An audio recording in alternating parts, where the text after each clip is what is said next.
Here's what the most democratic nation in the Middle East is doing, going after people in the media.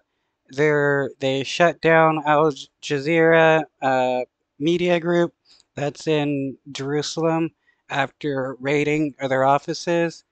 Let's get real here. A democratic government wouldn't be attacking people in the media. They wouldn't be killing people in the media. They wouldn't be trying to suppress people's free speech by shutting down media groups that they don't like. So, yeah, the Israeli government is not the most democratic nation in the world. It is showing that it's one of the least democratic nations in the world. The Israeli government has shut down media company Al Jazeera, banning it from broadcasting or operating inside Israel. The country's Prime Minister Benjamin Netanyahu claims Al Jazeera is harming Israeli security, a claim the broadcaster firmly rejects. The ABC. Yeah, they're harming Israeli security by broadcasting what the Israeli government is actually doing in Gaza. Middle East correspondent Alison Horn has the latest from Jerusalem. Israel says it's a country of free press. Now it's shut down Al Jazeera's operations here, claiming the broadcaster is threatening Israel's security, including inciting harm towards Israel and Israeli soldiers.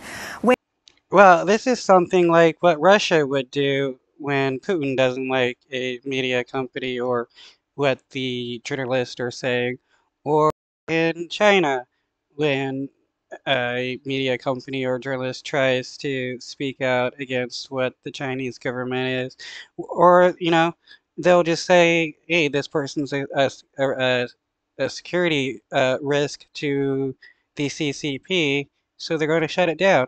Like, this isn't something a democratic government does. This is what a fascist authoritarian government does. When the Israeli cabinet made the decision, it was effective immediately. Al Jazeera staff have told us Israeli police swarmed their offices here in Jerusalem and started seizing equipment. And on the TV, the Al Jazeera channel here went black. Al Jazeera. Now, if Russia were to do this, or any other government were to start attacking the media, killing people in the media like the Israeli government does, Biden would be speaking out against it, but I doubt he's going to say anything about the Israeli government going after the media in Israel and killing journalists in Gaza. It says it's being punished for publishing information that doesn't support the Israeli narrative in this current war between Israel and Hamas. And they say they're considering legal options to fight the decision. This decision is a very dangerous one. Israel cannot claim all the time that she's a democracy, that it's democracy, and at the same time they are cutting and prevent the journalists to do their job. Yeah, how can Israel say they're all about freedom of the press when they're denying freedom of the press to these journalists? It goes to show that the Israeli government is lying when they say they're about freedom for all, when it's only freedom for a select group of people. After a discussion at the Security Cabinet and following my directive, the government will today discuss the closing of Al Jazeera broadcasts in Israel. Al Jazeera reporters harmed Israel's security and incited against IDF soldiers. It is time to remove the Hamas mouthpiece from our country. Now, how did they incite whatever against the IDF, and how are they a security risk just reporting on what's going on in Gaza? And if they can do this to Al Jazeera, they can do this to any media company working in Israel and only have state-run Israeli media playing. technically, this move is a temporary measure. The ban lasts for 45 days, but it can then be renewed.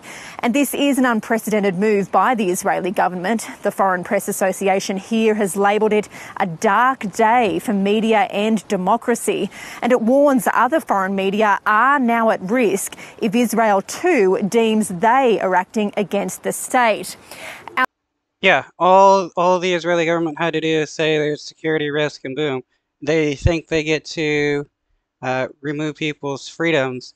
Though, again, it goes to show that the Israeli government isn't a democratic government; it's a fascist authoritarian government. Al Jazeera is owned by Qatar, which is playing a key role at the moment, mediating a possible ceasefire and hostage release deal between Israel and Hamas. It's unclear what effect this decision will have on those mediations, but Al Jazeera says